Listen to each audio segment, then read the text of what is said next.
Hello friends, once again welcome to my YouTube channel. Now we are continuing the topic which is differential equation, and after discussion of the linear differential equations we are going to the next part. The name is Bernoulli's equation. You have already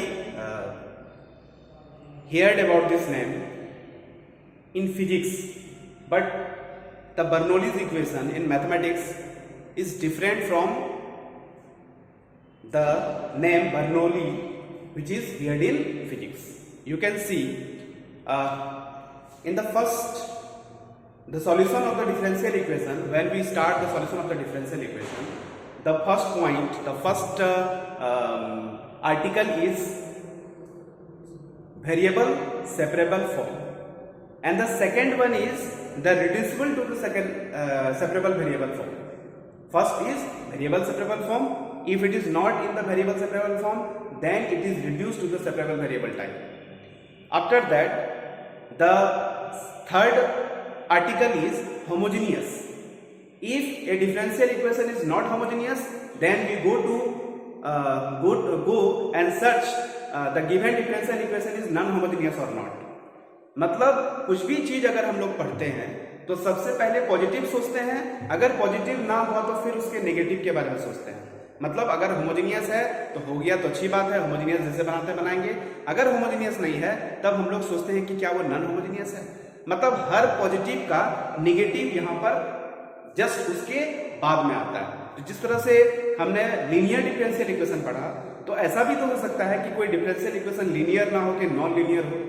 तो जो non linear differential equation होता है actually वही linear equations वही differential equation जो कि non linear है, उसी को हम लोग कैटेगराइज करते हैं एक नाम से जिसका नाम है बर्नौलीज इक्वेशन. ठीक है, तो यहाँ बर्नौलीज इक्वेशन का मतलब हुआ एक ऐसा डिफरेंशियल इक्वेशन जो कि क्या होता है, एक नॉन लीनियर डिफरेंशियल इक्वेशन होता है, उसी को हम लोग बोलते हैं बर्नौलीज इक्वेशन. ठीक है, और ये जो है डिफरेंशियल इक्वेशन का आपको जो सिलेबस में जितना आपको पढ़ना है ये उसका लास्ट पॉइंट है. मतलब इस पॉइंट तक आप डिफरेंशियल इक्वेशन फर्स्ट ऑर्डर और फर्स्ट डिग्री का जो भी आपको प्रोवाइड किया हुआ रहेगा आप उसको इजी वे में सॉल्व कर सकते हैं. ठीक है, तो मैंने पहले भी बताया था कि स्टार्ट आपको कोई भी डिफरेंशियल इक्वेशन रहेगा तो स्टार्ट आपको फर्स्ट पॉइंट फर्स्ट आर्टिकल से ही करना है. एक बार फिर से मैं आपको रिकॉल कर रहा हूं, पहले आपको सोचना है कि क्या different differential equation variable separable form में है. अगर वो उस फॉर्म में नहीं है तब हम दूसरे पार्ट में जाते हैं, मतलब reducible to the separable variable type. अगर वो reducible to the separable variable type में भी नहीं है तब हम लोग थर्ड सेक्शन में जाते हैं जो कि होमोजेनियस पार्ट है. अगर वो होमोजेनियस भी नहीं है तब हम लोग जाते हैं नॉन होमोजेनियस वाला पार्ट में. अगर वो नॉन होमोजेनियस भी नहीं है तब हम लोग जाते हैं एग्जैक्ट डिफरेंशियल इक्वेशन जिसका दूसरा नाम था टोटल डिफरेंशियल इक्वेशन. अगर वो टोटल भी नहीं है तब हम देखते हैं क्या वो नॉन एग्जैक्ट है. तो अगर नॉन एग्जैक्ट है तो नॉन एग्जैक्ट को भी बनाने का तरीका था, मैंने आपको बताया था लास्ट क्लास में कि नॉन एग्जैक्ट डिफरेंशियल इक्वेशन को हम लोग एग्जैक्ट बना देते हैं with the help of integrating factor. अगर हम एक ऐसा नॉन आइडेंटिकली जीरो फंक्शन से मल्टीप्लाई करेंगे जो कि नॉन एग्जैक्ट को एग्जैक्ट बना दे, उसको हम लोग बोलते हैं, क्या बोलते हैं, इंटीग्रेटिंग फैक्टर. तो हम लोग नॉन एग्जैक्ट भी देख लेते हैं. और अगर वो नॉन एग्जैक्ट भी नहीं है एग्जैक्ट भी नहीं है तब जाके हम लोग एंट्री मारते हैं लीनियर डिफरेंशियल इक्वेशन, जो कि जस्ट मैंने अभी कंप्लीट किया है. आपका लास्ट दो जो लेक्चर्स था वो आपको लीनियर डिफरेंशियल इक्वेशन के थे. और अब जो हम लोग जा रहे हैं जिस पार्ट को डिस्कस करने के लिए, जो मैंने अभी जस्ट आपको कहा, वो है आपका बर्नौलीज इक्वेशन. एक बार फिर से बता देता हूं, बर्नौलीज इक्वेशन एक नॉन लीनियर डिफरेंशियल इक्वेशन होता है. ठीक है, उसी को हम लोग बोलते हैं बर्नौलीज इक्वेशन. और हर बार जब भी कोई पॉजिटिव से निगेटिव वाले सेंस में जाते हैं तो वहां पर हम लोग क्या करते हैं, प्रॉपर सब्स्टिट्यूशंस करते हैं जो कि आपको रिड्यूस कर देता है उसको पॉजिटिव सेंस में. कहने का मतलब अगर नॉन लीनियर है तो कुछ ना कुछ ऐसा हम लोग एक प्रॉपर सब्स्टिट्यूशंस करेंगे जो कि आपको लीनियर बना देगा. जैसे नॉन होमोजेनियस था तो क्या करते थे, कोई एक सब्स्टिट्यूशंस करते थे जिससे वो क्वेश्चन बन जाता था. ठीक है, तो उसी तरह से हम लोग बर्नौलीज में आते हैं. आप देख सकते हैं मैंने बोर्ड पे लिख रखा है बर्नौलीज इक्वेशन. एक बार मैं इसको एक बार पढ़ देता हूँ. Sometimes a differential equation is not linear. मतलब कभी कभी होता है कि कोई डिफरेंशियल इक्वेशन जो है वो लीनियर नहीं है, तो वैसे परिस्थिति में क्या करोगे, but it can be converted. लेकिन इसको हम लोग चेंज कर सकते हैं, कन्वर्ट कर सकते हैं. इसमें कन्वर्ट कर सकते हैं कैसे कन्वर्ट कर सकते हैं? कह रहा है इसको हम लोग कन्वर्ट कर सकते हैं लीनियर डिफरेंशियल इक्वेशन में, लेकिन with the help of suitable substitutions. ठीक है, एक डिफरेंशियल इक्वेशन जो कि इस तरह का फॉर्म आपको दिखाई पड़ेगा, आप देख सकते हो यहाँ पे क्या है, dy by dx plus py is equal to q into y to the power n। ध्यान रहे n जो है ना ही 0 है ना ही 1 है, क्योंकि अगर 0 और 1 में से कुछ भी यहाँ रहेगा तब वो लीनियर हो जाएगा। लेकिन अगर 0 और 1 के अलावा कोई दूसरा नंबर है तो ये कहलाता है नॉन लीनियर डिफरेंशियल इक्वेशन, जहां p और q के बारे में पहले ही हम लोग को पता है, ये x के फंक्शन होंगे या कांस्टेंट होंगे। तो ऐसे ही इक्वेशन को हम लोग क्या बोलते हैं? बर्नौलीज इक्वेशन बोलते हैं। This is the brief definition and you can say the complete definition of the Bernoulli's equations. I hope कि ये डेफिनेशन आपको क्लियर हो गया होगा और बर्नौलीज इक्वेशन किसे कहते हैं ये आपको समझ में आ गया होगा। अब हम लोग देखते हैं कि वो कैसे इस तरह के क्वेश्चंस को हम लोग लीनियर में कन्वर्ट करेंगे। ठीक है, तो नेक्स्ट सेक्शन जो होगा वो है conversion to non linear to linear with the help of a proper suitable substitutions. So have a look, I am return back forever.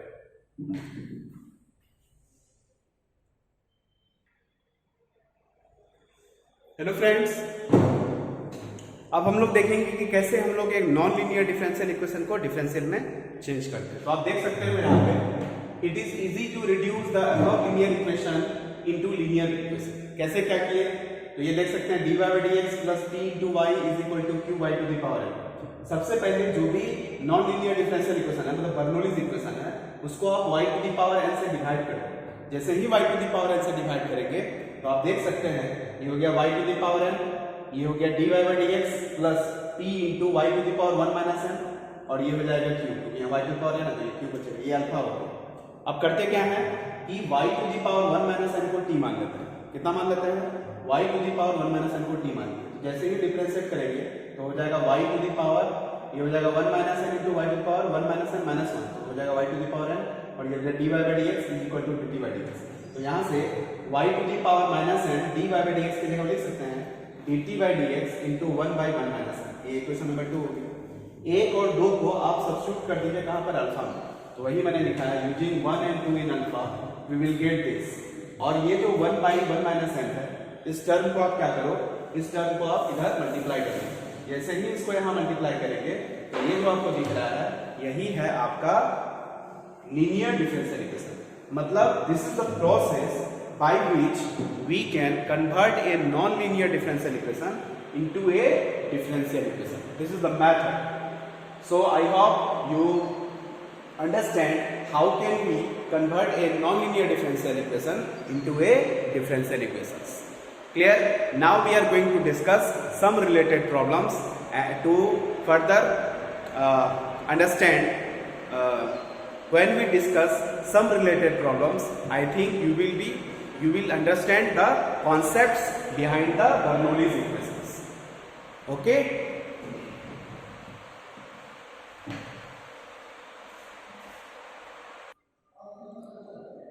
Hello friends, a question has solved y log x minus 1 into y dx is equal to x dy. अभी हमको इस question को देखने से कुछ भी पता नहीं चल रहा है कि ये किस तरह का डिफरेंशियल इक्वेशन है।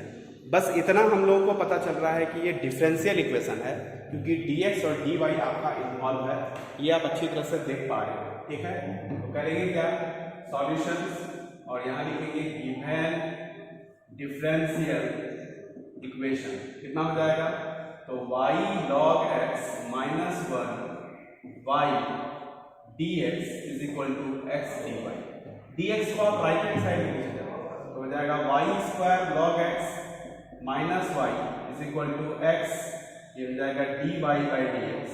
और ये जो x है, एक काम करते हैं, इस x को हम डिवाइड कर देते हैं इधर लेफ्ट हैंड साइड, तो ये हो जाएगा y square log x upon x minus y by x is equal to, ये हो जाएगा dy बाई dx। इसको थोड़ा सा अरेंज कर देते हैं, तो ये हो जाएगा dy by dx plus y by x is equal to y square, एक काम करते हैं, इसको लिख सकते हैं log x upon x into y square. ये जो आप देख रहे हो, दिस इज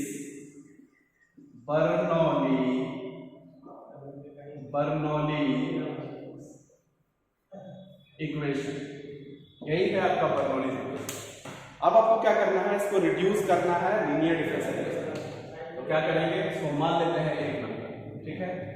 अब हम क्या करेंगे, डिवाइड 1 बाई वाई स्क्वायर, इसको वाई स्क्वायर से डिवाइड करेंगे। जैसे ही वाई स्क्वायर से डिवाइड करेंगे ये बन जाएगा y to the power -2 dy by dx plus 1 by x into y to power -1 is equal to, ये हो गया log x अपॉन x, ठीक है। एक काम करते हैं, यहां पर लेट y पे पावर -1 को t मान लेते हैं। ये हो गया आपका, एक काम करो, ये हो गया अल्फा नंबर, ठीक है।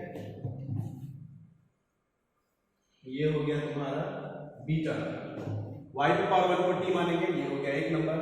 तो ये हो जाएगा y पे पावर -1 इंटू वाई पे power -2 dy by dx is equal to dt upon dx। तो देयरफॉर y पे power -2 dy by dx is equal to minus of dt by dx। ये हो गया दो नंबर। क्या कर रहे हैं, यूजिंग 1 and 2 इन बीटा, एक और दो को बीटा में यूज करेंगे। जैसे ही यूज करेंगे तो हो जाएगा आपका minus dt by dx plus 1 by x into t is equal to log x upon x। ये माइनस से आप यहाँ पे मल्टीप्लाई कर दो तो हो जाएगा dt by dx minus 1 by x into t is equal to minus log x upon x। ये जो आपको दिख रहा है यही है आपका linear differential equation. This is linear differential equation. और जब ये लीनियर डिफरेंशियल इक्वेशन है, आई होप कि आपको ये समझ में आ रहा होगा, जब ये लीनियर डिफरेंशियल इक्वेशन है तो लीनियर को कैसे हम लोग बनाते हैं, कैसे इसका सॉल्यूशन करते हैं, ये हमको अच्छी तरह से पता है, ठीक है। आप चाहो तो उधर देख सकते हो।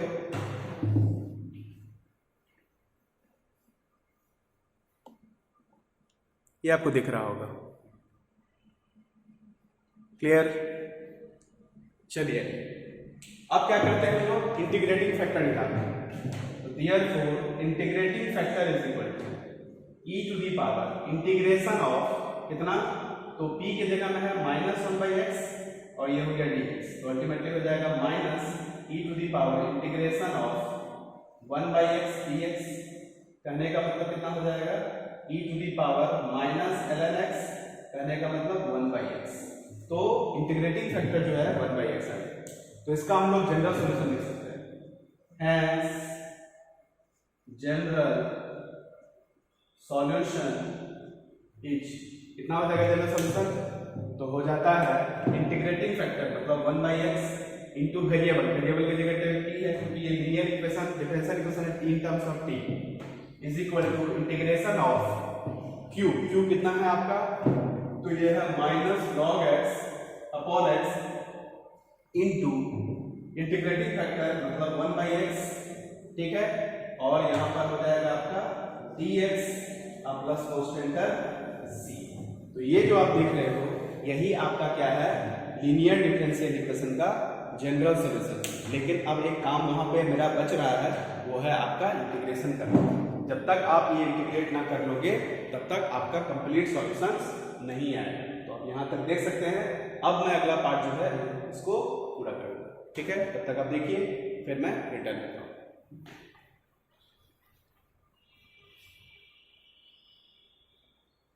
ये देख सकते हैं लास्ट में इसका जनरल सॉल्यूशन लिखा गया है।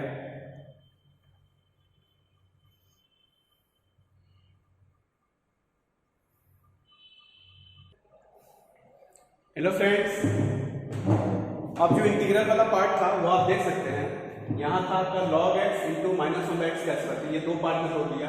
log x इंटू माइनस, ये आपका इंटीग्रल वाला पार्ट है और ये आपका डिफरेंशिएशन वाला पार्ट है। तो log x बाहर, minus one by x square का इंटीग्रेशन, फिर minus differentiation of log x with respect to x into integration of minus one by x square with respect to x and whole का integration. मतलब यहाँ हम by part लगा रहे हैं। मैंने पहले भी कहा था कि इस तरह के क्वेश्चंस में जनरली जो इवेल्युएशन करना रहता है इंडेफिनिट इंटीग्रेशन को, वो बाय पार्ट ही लगता है। तो log x था माइनस ऑफ x का स्क्वायर का इंटीग्रेशन हो जाता है 1/x, फिर माइनस log x का डिफरेंशिएशन 1/x, फिर माइनस ऑफ x का स्क्वायर का इंटीग्रेशन 1/x और dx।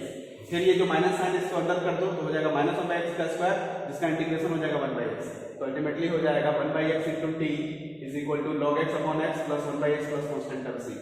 ये जो x है राइट हैंड साइड में, इस x से आप मल्टीप्लाई कर दीजिए तो x वाला टर्म खत्म और यहाँ cs हो जाएगा। ठीक है, तो after simplification we will get the final answer y into log x xe plus cx is equal to 1। This is the complete integral of the given Bernoulli's equation. ठीक है, मेथड वही है जो मैंने आपको पहले भी डिस्कस किया कि सबसे पहले बर्नौलीज इक्वेशन पहचानेंगे, उसके बाद उसको क्या करेंगे, एक प्रॉपर सब्स्टिट्यूशंस का हेल्प करते हुए, मेथड यूज करते हुए उसको हम लोग लीनियर में ट्रांसफॉर्म कर देंगे।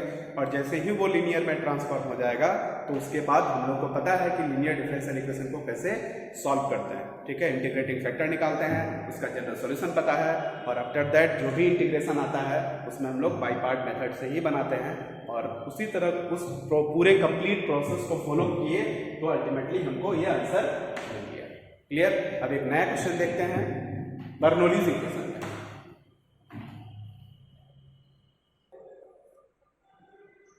हेलो फ्रेंड्स, एक क्वेश्चन आपको दिखाई पड़ रहा है dy by dx plus xy is equal to xy square.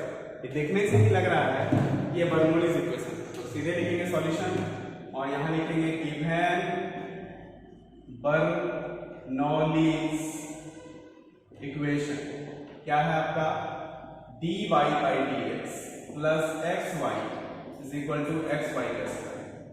इसको हम डिवाइड कर देते हैं, divide both side by y square. तो क्या मिल जाएगा, y पे power -2 dy by dx is equal to plus x y पे power -1 is equal to x। Clear? अब क्या करेंगे, लेट इसको मान लो अल्फा नंबर, लेट y पे पावर -1 को t मान लेते हैं। तो जैसे ही डिफरेंशिएट करेंगे तो माइनस y पे power -2 dy by dx is equal to dt। एक काम करते हैं, माइनस साइन हम राइट हैंड साइड में लिख देते हैं तो माइनस dt। ये हो गया एक नंबर, ये हो गया 2 नंबर। यूज कर दीजिए यूजिंग 1 and 2 इन कहाँ, अल्फा नंबर। तो बोलिए कितना हो जाएगा, ये हो जाएगा minus dt by dx plus x into t is equal to x। कितना आ गया, एक काम करो माइनस से मल्टीप्लाई कर दो, ये हो जाएगा dt by dx is equal to plus minus x into T और ये हो गया माइनस। ये जो आपको दिख रहा है यही आपका क्या है, this is linear differential equation और ये आपका हो गया बीटा। अब आप क्या करते हैं, लीनियर डिफरेंशियल इक्वेशन को सॉल्व करने का जो मेथड है उसको फॉलो करते हैं। तो सबसे पहले क्या निकालेंगे, इंटीग्रेटिंग फैक्टर। क्या होता है integrating factor, integration of p dx। p के प्लेस पे कितना है तो -x dx, तो अल्टीमेटली हो जाएगा e to the power -x²/2। ये हो गया आपका इंटीग्रेटिंग फैक्टर। जब इंटीग्रेटिंग फैक्टर निकल जाए तो फाइनली इसका जनरल सॉल्यूशन लिखते हैं, hence it's general solution is कितना हो जाता है, तो ये किसके टर्म में पार्शियल लीनियर डिफरेंशियल इक्वेशन है इन टर्म्स ऑफ t। तो ये हो जाएगा t इंटू इंटीग्रेटिंग फैक्टर मतलब e to the power -x²/2 is equal to integration of q के जगह में कितना है x इंटू इंटीग्रेटिंग फैक्टर मतलब e to the power -x²/2 और ये हो गया dx plus constant term c। ठीक है, तो ये जो आया यही आपका जनरल सॉल्यूशन है किसका, तो गिवन बर्नौलीज इक्वेशन का। लेकिन अभी तक ये फाइनल सॉल्यूशन तक नहीं पहुंचा है क्योंकि इनफिनिट इंटीग्रेशन करना बाकी है। चलिए क्या करते हैं, लेट करते हैं -x²/2 को z मान लेते हैं। जैसे ही डिफरेंशिएट करेंगे तो हो जाएगा -2x/2 dx is equal to dz। तो अल्टीमेटली हो जाएगा x dx is equal to -dz। ठीक है, ये हो गया आपका 1 2 3 नंबर, ये हो गया आपका 4 नंबर, इसको मान लेते हैं गामा होगा, ठीक है। गामा में सिर्फ इंटीग्रेशन वाला गामा है, तो क्या होगा, ऑन सब्स्टिट्यूशन वी गेट क्या मिलेंगे उन लोगों को मिलेगा t e to the power minus x square by 2 is equal to integration of x dx से 0 minus dz e to the power z और minus dz plus constant term c, तो this minus e to the power z plus constant term c, this is equal to minus e to the power z, in place of z you can write minus x square by 2 plus constant term c, this is equal to t is equal to ये हो जाएगा 1 plus c e to the power plus x square by 2. In place of t you can write 1 by 1, so it becomes y is equal to 1 by 1 plus c e to the power x square by 2. I hope this is the final answer of the given differential equations. Clear?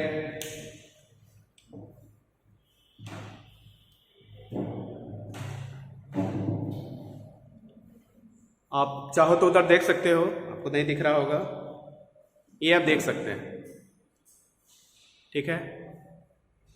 जैसे ही linear में convert हो गया उसके बाद मैंने क्या किया, उसको इंटीग्रेटिंग फैक्टर निकाल लिया और इंटीग्रेटिंग फैक्टर निकालने के बाद उसका जनरल सॉल्यूशन लिख लिया। जनरल सॉल्यूशन लिखने के बाद हमको पता है कैसे बनाते हैं, तो वो बाकी वो इंटीग्रेशन वाला पार्ट है, तो इंटीग्रेशन वाला पार्ट आप इंडेफिनिट इंटीग्रेशन में बना है, तो एक प्रॉपर सब्स्टिट्यूशंस करके इंडेफिनिट वाला पार्ट बना लिए और फाइनली जो आंसर आया वो दिख रहा है आपका y is equal to 1/1 plus c into e to the power x square by 2. This is the final answer.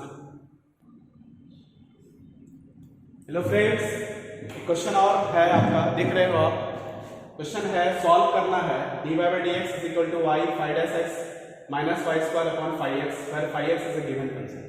5x कोई फंक्शन हो और ये डिफरेंशियल इक्वेशन जो इस फॉर्मेट में दिया हुआ है, तो यहाँ लिखेंगे सॉल्यूशन और लिखेंगे गिवन डिफरेंशियल इक्वेशन. अभी ये क्योंकि किसी भी तरह का हम रिकॉग्नाइजेशन नहीं कर पा रहे हैं, इसीलिए जब तक हम रिकॉग्नाइज ना कर पाए तब तक आप उसको डिफरेंशियल इक्वेशन, इतना तो है कि डिफरेंशियल इक्वेशन है, बट ये किस कैटेगरी में है ये मैं अभी नहीं देख पा रहा हूँ, इसलिए मैं इसको लिखता हूँ डिफरेंट डिफरेंशियल इक्वेशन. तो इसको आप लिख सकते हैं dy by dx, यहाँ आप अलग अलग कर दो तो ये हो जाएगा y 5x upon 5x minus y square 5x. इस टर्म को उठा के जब करें तो ये हो जाएगा dy by dx minus y into 5x upon 5x is equal to minus y square upon 5x. ये आपको दिख रहा है बर्नौलीज इक्वेशन. अब ये दिख रहा है बर्नौलीज, तो इसके ब्रैकेट में यहां लिख सकते हो बर्नौलीज इक्वेशन, ठीक है. अब ये लिख सकते हैं. अब इसके बाद क्या करेंगे, माइनस वाई स्क्वायर से डिवाइड करेंगे, हो जाएगा minus y power minus 2 dy by dx plus y का पावर माइनस 1, ये हो जाएगा आपका 5x upon 5x is equal to 1 by 5x. हमने माइनस वाई स्क्वायर से डिवाइड कर दिया, ठीक है. अब क्या करेंगे, लेट कर देते हैं. माइनस वाई की power minus 2 is equal to t या z कुछ भी मान लो. एक काम करते हैं, मैं t ही मानता हूँ. तो जैसे ही इसको डिफरेंशिएट करेंगे तो हो जाएगा तुम्हारा, सॉरी y का पावर माइनस इक्वल टू मानते हैं, तो जैसे ही इसको डिफरेंशिएट करेंगे तो minus y to the power minus 2, ये हो जाएगा dy by dx is equal to dt by dx. इतना ये हो गया एक नंबर, ये हो गया 2 नंबर. एक काम करो, इसको मान लो अल्फा. अब आप यूज कर दीजिए, यूजिंग 1 and 2 इन कहाँ अल्फा, तो क्या मिल जाएगा, ये हो जाएगा dt by dx is equal to, sorry is equal to नहीं होगा, प्लस y की पावर माइनस इनको लिखना है t, तो ये हो जाएगा 5x upon 5x is equal to और 1 by 5x. तो आप देख सकते हैं कि जो आया ये आपका है linear differential equation. This is linear differential equation. अब क्योंकि ये लीनियर डिफरेंशियल इक्वेशन है तो हम लोग इसको एज ए लीनियर ट्रीट करते हुए इसका जनरल सॉल्यूशन निकालेंगे, ठीक है. आई होप यहाँ तक आपको समझ में बात आई होगी. ये जो गिवन डिफरेंशियल इक्वेशन था, देखने से नहीं लग रहा था कि ये किस कैटेगरी में है, लेकिन जैसे ही मैंने इसको अरेंज किया तो ये आपका बर्नौलीज इक्वेशन आ गया। और बर्नौलीज इक्वेशन को फिर हम लोग क्या किए, अरेंज करके इसको हम लोग एक प्रॉपर सब्स्टिट्यूशंस करते हुए हम लोग इसको लीनियर में कन्वर्ट कर दिए। अब जो मेरा अगला स्टेप है, इस लीनियर का सॉल्यूशन निकालना है। ठीक है, यहाँ तक क्लियर है? आगे देखिए, ये आप नीचे देख सकते हैं, ये आपका लीनियर डिफरेंशियल इक्वेशन आ गया था। अब जो लीनियर डिफरेंशियल इक्वेशन है उसका मैं इंटीग्रेटिंग फैक्टर निकालूंगा। Integrating factor is equal to e to the power integration of p। e की जगह में कितना है, तो p की जगह में है q dash phi dash x upon phi x dx है। नीचे में कोई फंक्शन, ऊपर में उसका डेरिवेटिव, तो हो जाता है ln समथिंग, तो हो जाएगा e to the power ln phi x, ये इतना हो जाएगा। मैंने पहले भी कहा था कि जब तक कोई डाटा प्रोवाइड ना करे तब तक आप ln में मॉड नहीं लगा सकते हैं। ठीक है, यहाँ नहीं लगाना है, पर अल्टीमेटली जब लॉगरिथम का प्रॉपर्टी फॉलो कीजिएगा तो ये आपका phi x हो जाएगा। मतलब इंटीग्रेटिंग फैक्टर आपको पता चल गया। जब इंटीग्रेटिंग फैक्टर पता चल गया तो आप इसका जनरल सॉल्यूशन लिख सकते हैं। Hence its general solution is कितना हो जाएगा, तो t के टर्म में लीनियर है तो t इंटू इंटीग्रेटिंग फैक्टर कितना हो गया, phi x is equal to integration of q की जगह में 1 by phi x into integrating factor phi x और ये dx plus constant term c, तो अल्टीमेटली यहाँ हो गया x plus constant term c। ठीक है, t की जगह में t का वैल्यू, तो कितना था 1 बाई y, तो हो जाएगा phi x upon y is equal to this, तो देयरफॉर यहाँ से y इज इक्वल टू आ गया, कितना आ जाएगा, हो जाएगा phi x upon x plus c। ये जो आपको दिख रहा है, दिस इज कंप्लीट इंटीग्रल, या फिर लिख सकते हैं this is the general solution of the given Bernoulli's equation. Clear? चलिए आइए कुछ और क्वेश्चंस देखते हैं।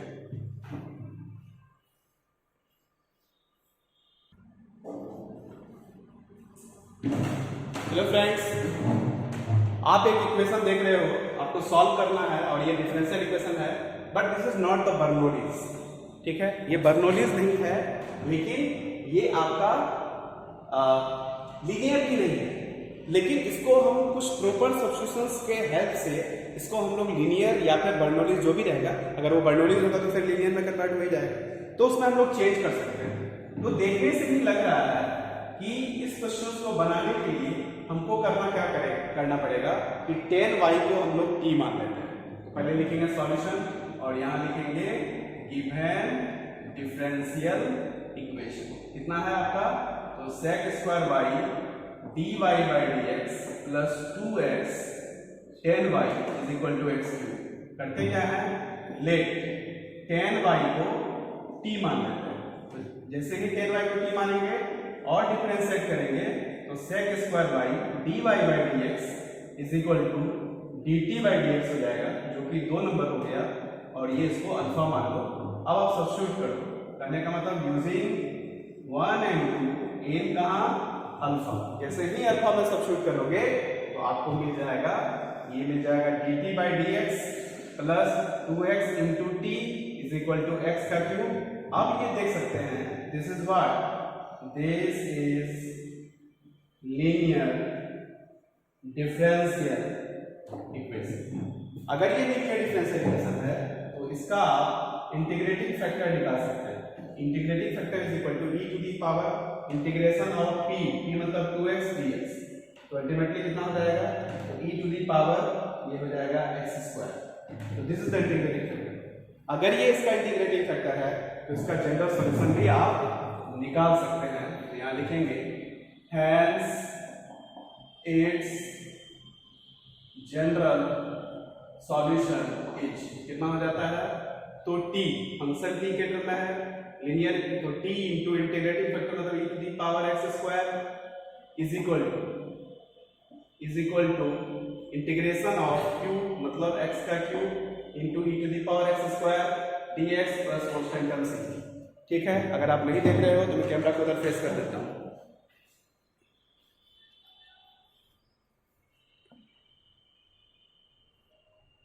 यू कैन सी, अब आप देख सकते हैं ये आपका जनरल सोल्यूशन हो गया। ठीक है, एक काम करते हैं यहाँ पे, लेट एक्स स्क्वायर को टी मानो। जैसे ही एक्स स्क्वायर को टी मानेंगे तो 2x dx is equal to dt हो जाएगा। ठीक है, और यहाँ जो क्वेश्चन है इसको आप लिख सकते हैं x square into e to the power x square, और ये हो गया x dx plus constant term c। तो ये जो 2 है इस 2 को आप उठा के यहाँ लिखेगा। अब इसको सब्स्टिट्यूट कर दीजिए, तो ऑन सब्स्टिट्यूशन वी गेट क्या मिलेगा, तो t into e to the power x square is equal to, यहाँ पे एक्स स्क्वायर को t माने t इंटू ई पर t, और ये x dx की जगह में हो जाएगा dt by 2 plus constant term c। अब यहाँ बाई पार्ट लगा सकते हैं, तो e to the power t integration होता है तो t बाई 2 कांस्टेंट हो गया, e टू द पावर 2 का integration equal to minus t by 2 तो 1 by 2 into e to the power t dt plus constant term c। तो ये हो जाएगा t into e to the power t, t पहले भी माने हैं ना, तो एक काम करते हैं टी नॉट ले लेते हैं, t naught t naught t naught t naught, क्योंकि कंफ्यूजन हो जाएगा आपको। चलिए by 2 minus half of e to the power t naught plus constant term c। In place of t naught you can write x square, so it becomes x square by 2 into e to the power x square minus 1 by 2 e to the power x square plus constant term c। e to the power x square से आप divide कर देंगे, तो यहाँ हो जाएगा t into e to the power x square से जैसे ही डिवाइड करेंगे हो जाएगा x square by 2 plus half of नहीं माइनस हाफ और plus c into e to the power minus x square. अब t की जगह में t का वैल्यू, t कितना था, log 10y, तो therefore this is 10y is equal to x square minus 1 by 2 plus c into e to the power minus x square. ये जो आपको दिख रहा है लास्टली, यही आपका क्या है, this is the complete integral of this given differential equation. I hope यहाँ तक आपको दिख रहा हो, मतलब ये वाला जो पार्ट देख रहे हो ना, this is the complete indefinite integration जो आप ऑलरेडी पहले भी पढ़ चुके हैं। ठीक है, तो इसमें आपको ऐसी कोई बात नहीं है क्योंकि आपको समझ में नहीं आ रही होगी, ये तो आपको बात समझ में आ ही रही होगी। बस स्टार्टिंग मेरा डिफरेंशियल इक्वेशन था, कैसे इसको डील करते हैं। ये बर्नौलीज नहीं था लेकिन कॉन्सेप्ट उसी तरह का है। ठीक है, जैसे ही हमने इसको चेंज किया तो ये लीनियर में आ गया, और लीनियर के बाद लीनियर वाला फंडा यूज कर लिए और इस तरह से इसको सॉल्व किए तो मेरा फाइनल आंसर आ गया। ठीक है, एक दो क्वेश्चन और देखते हैं और ये सेशन क्लोज कर देते हैं।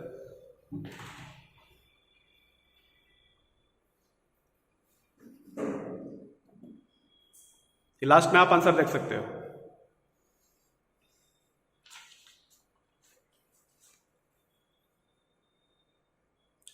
बाद में मैंने टी नोट इसलिए माना ताकि टी और टी नोट में कंफ्यूजन ना हो। ठीक है, अलग अलग मानना रहता है, इसलिए टी नोट मान लिया। हेलो फ्रेंड्स, एक क्वेश्चन है, बहुत ही इंटरेस्टिंग क्वेश्चन है।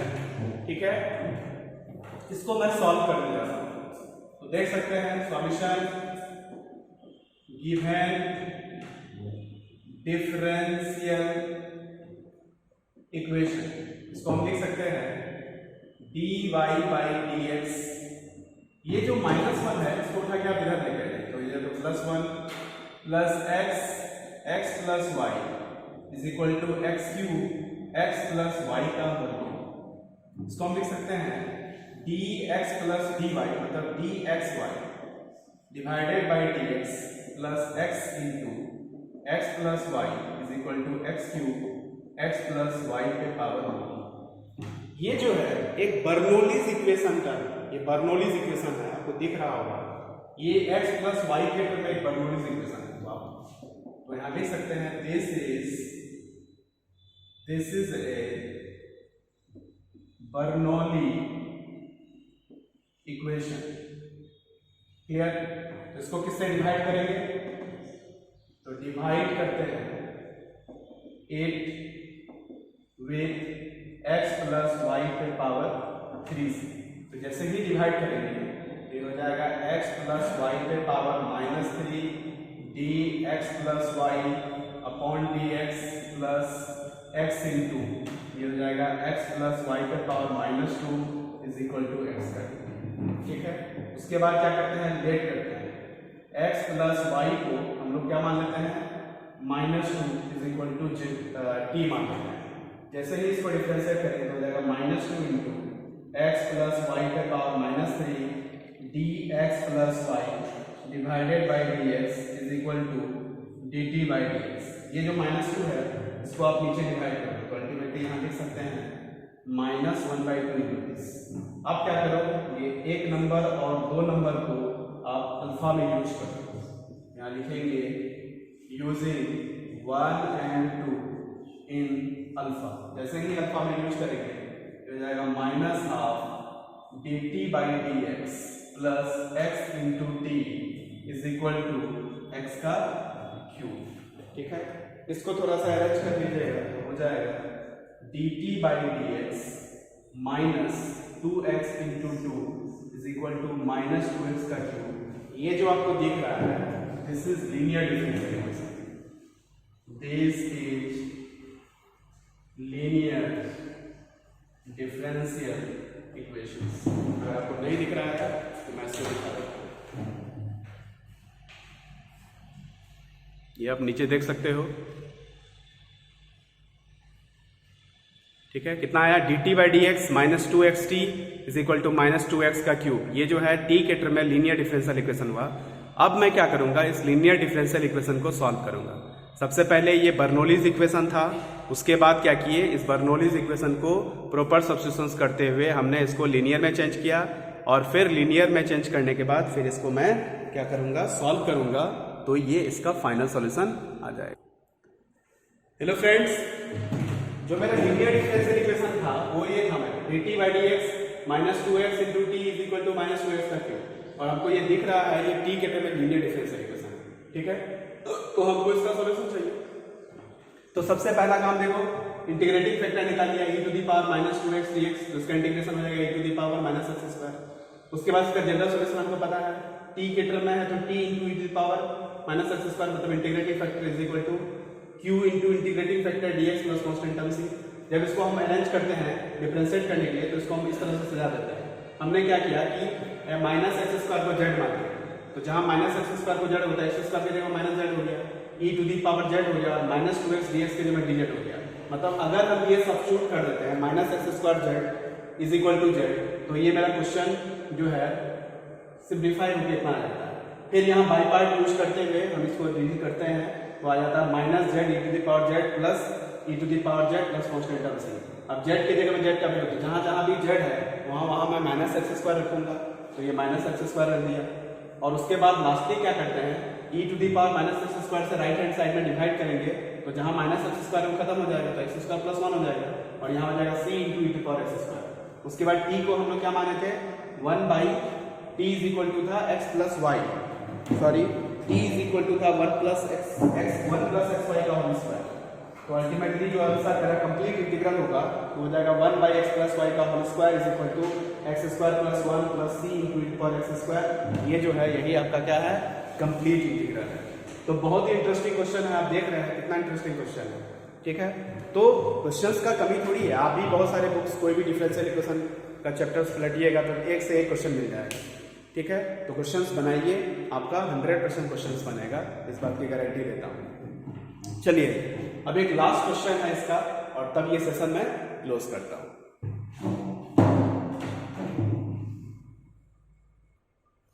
हेलो फ्रेंड्स, एक इंटरेस्टिंग क्वेश्चन आप देख सकते हैं, यहाँ पे लिखा हुआ है सॉल्व करना है sin y dy by dx is equal to cos y 1 minus x cos y, ठीक है। इसको अरेंज करके हम इसको इतना लिख सकते हैं। और ये जो है सबसे पहले क्या करेंगे, इसको cos स्क्वायर y से डिवाइड कर देंगे। जैसे ही cos स्क्वायर y से डिवाइड किया, आप देख सकते हो यहाँ पे हो गया 10y इंटू sec y, ये dy by dx माइनस यहाँ हो गया sec y is equal to minus x। अगर हम sec y को t मान लेते हैं तो sec y into 10y dy by dx की जगह में हो जाएगा dt by dx। After substituting this we will get dt by dx minus t is equal to minus x, जो कि एक आपका t के टर्म में लीनियर डिफरेंशियल इक्वेशन आ गया। जब ये लीनियर डिफरेंशियल इक्वेशन है तो इंटीग्रेटिंग फैक्टर इसका निकल गया e to the power minus x और इसका जनरल सॉल्यूशन लिख दिए e to the power minus x into t is equal to integration of integrating factor into q dx plus constant term c। after indefinite integration we will get e to the power minus x 1 plus x plus constant term c, but ये तो था e to the power minus x into t, तो e to the power minus x से divide कर दीजिए तो हो गया 1 plus x plus c into e power x, और यहाँ जो t है t के बदले में sec y लिखिए, ये जो आ गया आपका, यही आपका क्या है, कंप्लीट इंटीग्रल है इस गिवन डिफरेंशियल इक्वेशन का।